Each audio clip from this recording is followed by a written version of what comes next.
Today's story begins with a house. But this isn't just an old house. It's a labyrinth of memories. A mother returns to her childhood orphanage after many years. Her dream was to fill this house with laughter once again. She wanted to reopen it as an orphanage or a home where she could look after children properly. But there are some houses that cannot bear the sound of laughter. The silence trapped within the walls eventually returns as a haunting sound. A little boy suddenly begins to change. He starts talking to someone no one else has ever seen. A cursed game begins within that house, and only this house knows the rules of that game. Released in 2007, the movie The Orphanage is completely different from typical Spanish horror films. So, how are you all? I hope everyone is doing great. With that, let's begin today's story. The story starts in 1975 at an orphanage where 6 orphans were playing together. 6 children are playing Alanti Bellenti, the childhood counting game we used to play, turning toward the wall and counting 1, 2, 3. The children's giggles and their play make the entire environment feel alive. In the midst of this, the phone rings. The orphanage mother picks up the phone, and from her conversation, it's clear that one of them is named Laura. A family has adopted her. Because of this, the mother's heart is heavy with sadness. Then, time moves forward nearly 30 years. Laura has grown up and is now married to a man named Carlos. They have a 7-year-old son named Simon. Laura has everything: a beautiful home, a caring husband, and wonderful family relationships. That night, when Simon wakes up and calls his mother, Laura tells him stories about special children who bring light with them and leave everyone with happiness. Simon asks why those children don't stay with them. Laura explains that they are special and must be kept with such care that we cannot manage. So they return to the distant sky. When she uses an alarm clock to reflect light onto the window pane, Simon becomes very happy. He eventually falls asleep with a joyful mind. The strange thing was, Laura ends up buying the very same orphanage where she spent her childhood to live there with her family. Moreover, it's not just for her family. She wants to keep many orphan children with her. She basically wants to bring the orphanage back to life. The next morning, all the belongings are being moved in, and work is underway. However, Simon really wants to go to the beach. So, leaving the work to her husband, Laura heads out with her son. To fulfill Simon's wish, Laura takes him to a nearby beach.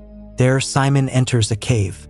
After going inside, Simon starts talking to someone invisible. He says the person's name is Tomas.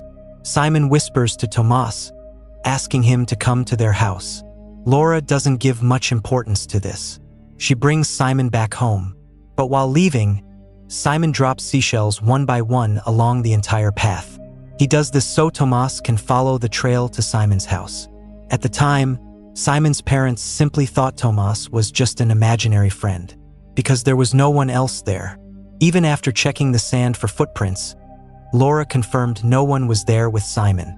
One day, during a storm, a social worker named Benigna arrives at Laura's house, soaked by the rain. Benigna starts questioning her specifically about Simon. Laura gets somewhat annoyed by this.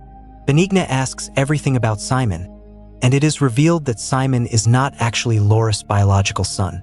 Laura adopted him. Furthermore, Simon is HIV positive. In a fit of rage, Laura kicks Benigna out of the house. She then hides all of Simon's documents in a drawer and locks it. Laura was a little scared. She doesn't want Simon to find out the truth. However, as the influence of this imaginary character Tomas grows day by day, Laura becomes quite worried. According to Simon, besides Tomas, there are 5 others in this house who are his friends. Simon has even drawn them, and in the drawings, Tomas's face was covered by a mask. That night, Laura hears some noises coming from the coal shed outside. When she calls Carlos, he is slow to wake up. Laura goes there alone and finds Benigna doing something. Before Laura can understand what's happening, Benigna flees. Carlos arrives and calms Laura down, bringing her back inside. The next day, Simon teaches Laura a game. There was a hint for Laura within this game. It was pointing towards something specific. If one can play this game until the end and win, a hidden treasure will be found. Simon's imaginary friends taught him all of this. While playing this game, they lead Simon away. They lead him to the place where his adoption and HIV report papers were kept. Simon becomes very angry upon seeing them. Simon tells Laura that his new friends told him she isn't his real mother. Moreover, because he has HIV, Simon will die very soon. Although these words were not true at all, because Simon's treatment was progressing very well. Otherwise, Laura and Carlos were fulfilling their responsibilities as parents perfectly. They kept Simon with a lot of love and care. Laura and Carlos both try to explain the situation to Simon, but his child's mind refuses to understand. He only believes that they are lying to him about everything. Later, many guests and children arrive for the reopening ceremony of the orphanage. Unable to accept the situation, Simon starts an argument. He refuses to leave his room. In a moment of anger, Laura slaps Simon. Simon, hurt and angry, goes off to hide somewhere. Amidst the party, Laura starts looking for her son to make amends. She goes upstairs to bring Simon out to the guests, but Laura could not find Simon anywhere. And right then, she sees a child wearing a mask. It was Tomas. Just as Laura is about to take off the mask to see his face, the child pushes her into the bathroom and locks her in. Laura injured her hand in the fall. Later, when Carlos finds Laura in that state, he breaks the door down and gets her out.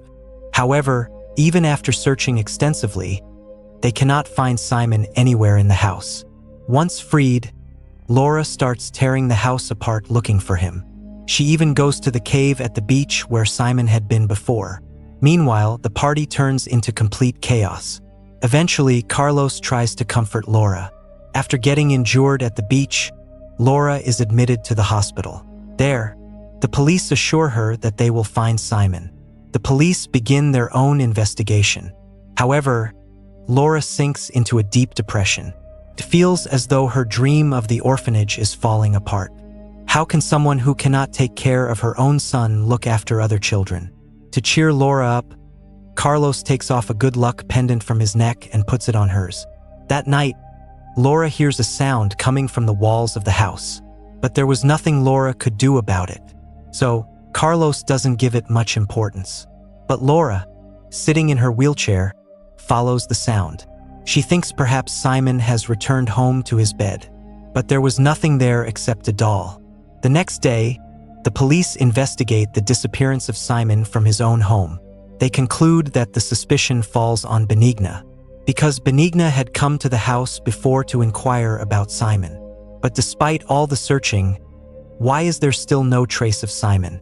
Both Laura and Carlos were broken after losing their son. In the meantime, 6 months passed by. It felt as if Simon had flown away like a bird. No one saw him and there was no trace of him. However, something was about to happen to them. Both Laura and Carlos kept noticing the presence of children inside the house. Because of this, they attend many seminars and conferences. There, everyone would say that they were only imagining it due to the grief of losing their son. Other parents who had lost children also shared their stories there. Amidst these daily routines, one day while returning home from a conference, Carlos and Laura see Benigna. She was walking with a baby carriage. Laura stops the car at a signal and calls out Benigna's name. Benigna turns around to look at her. Before Benigna can understand anything, a truck strikes her. The people present rush to save her. Carlos tries to help Benigna along with the others. Laura pulls the child out from under the car from the carriage, only to see it's a doll wearing a mask. By the time Laura reaches Benigna, her face has been completely disfigured in the accident. For a moment, Benigna grips Laura's hand as if she wants to tell her something, and immediately after, she dies on the spot. While investigating Benigna, the police learn that she worked at that orphanage before Laura was adopted. She even had a son named Tomas. He always wore a mask because his face was somewhat abnormal. Laura was very young then, so she didn't remember Benigna clearly.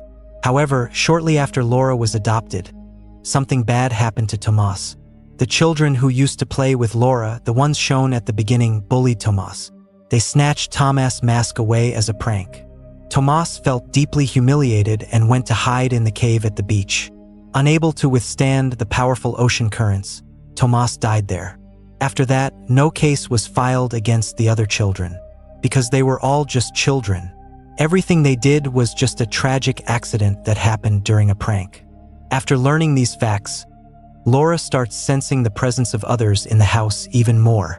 But according to doctors, Laura is only imagining this because she is hallucinating about Simon. Essentially, the doctors are pointing toward her deteriorating mental state.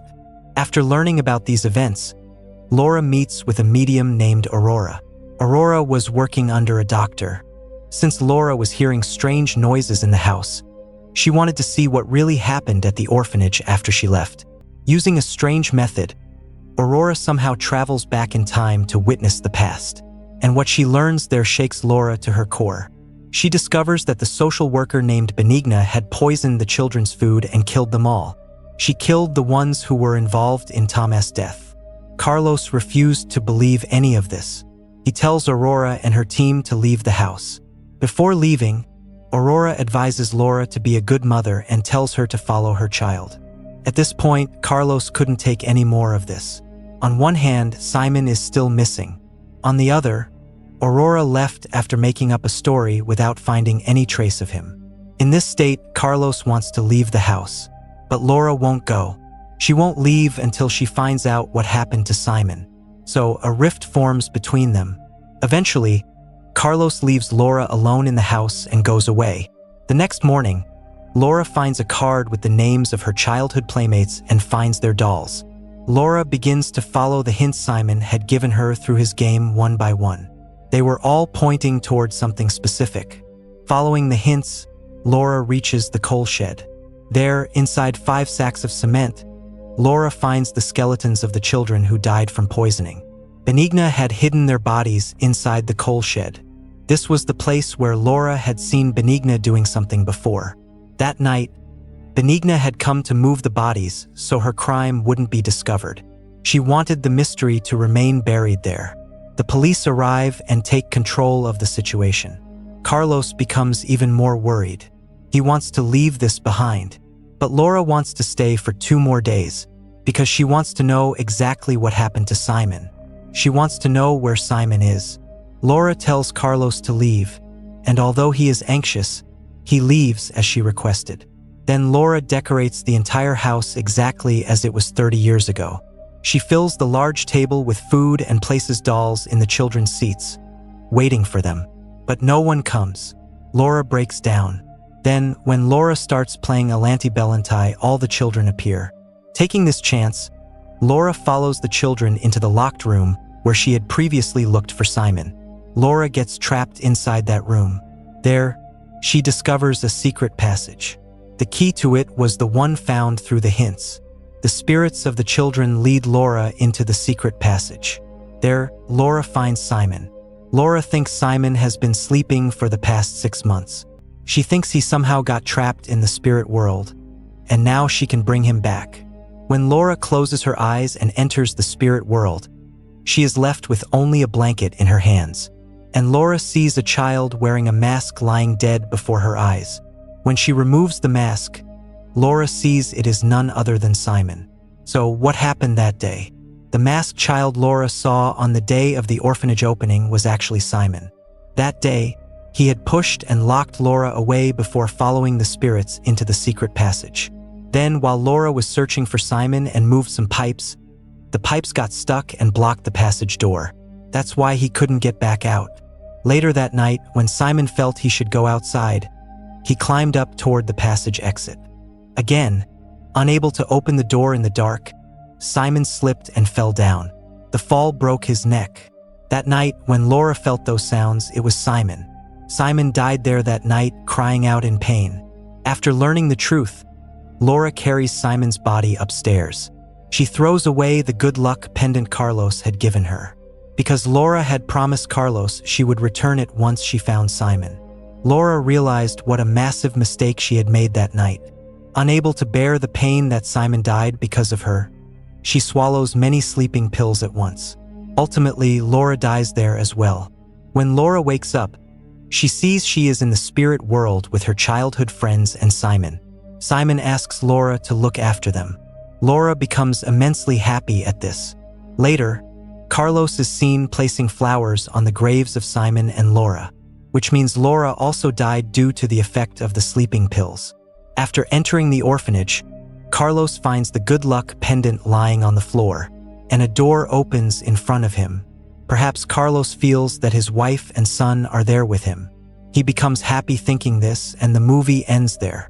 In that final scene, perhaps Carlos is so broken by the deaths of Laura and Simon that he too might choose a dark path. The opening door hints at him entering the spirit world to reunite with them, because Carlos appeared mentally much weaker than Laura since the time Simon went missing. The movie showed how an ending can be beautiful in its own way.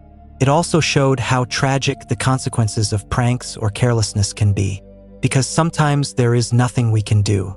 One danger or another happens automatically, and the price has to be paid for a lifetime. So, how did you like the video?